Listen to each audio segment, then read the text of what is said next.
Langkah politik Bupati Kabupaten Pegunungan Bintang Provinsi Papua, Speyan Bidana, belakangan ini mendapat perhatian media-media, baik lokal maupun media tingkat nasional. Tipikal pemimpin yang baru pertama kali hadir dan menunjukkan keberpihakannya kepada rakyat dengan sikap terbuka kepada publik, termasuk soal transparansi keuangan daerah yang menjadi prioritas untuk dilakukan. Sebut saja ketika Kabupaten Pegunungan Bintang mendapat perhatian serius pemerintah pada saat ini. Hal itu dikarenakan ia mengungkap berbagai keterbatasan yang terjadi di sana selama ini. Proses pembangunan yang tidak berjalan selama kepemimpinan kemarin menjadi hal yang disorot saat ini. Ia bahkan meminta KPK, BPK, dan lembaga penegak hukum untuk mengusut semua kasus-kasus yang selama ini tidak digubris. Speyan Bidana dan wakilnya, Peter Kalakmabin, adalah pemimpin yang baru saja dilantik beberapa bulan lalu. Meski baru dilantik, langkah cepat dilakukan dengan menggandeng media-media nasional untuk menekan perhatian pemerintah untuk segera melakukan perubahan bagi daerah itu.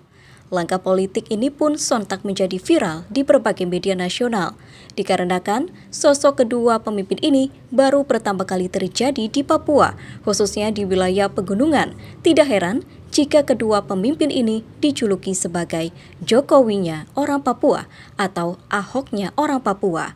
Ada yang mendasari bagaimana mereka berdua begitu mendapat perhatian serius media-media nasional.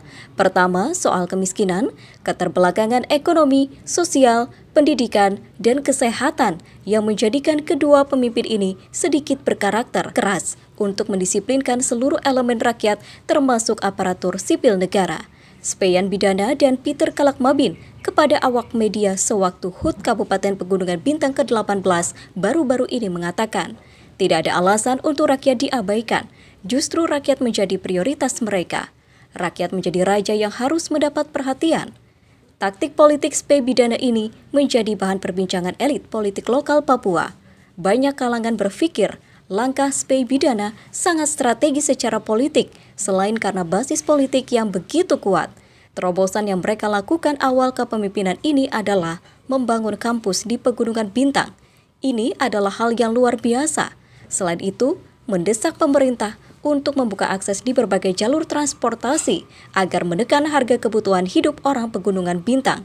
Inilah titik di mana posisi Speyan Bidana dan Peter begitu mendapat perhatian elit politik dan pemerintah pusat.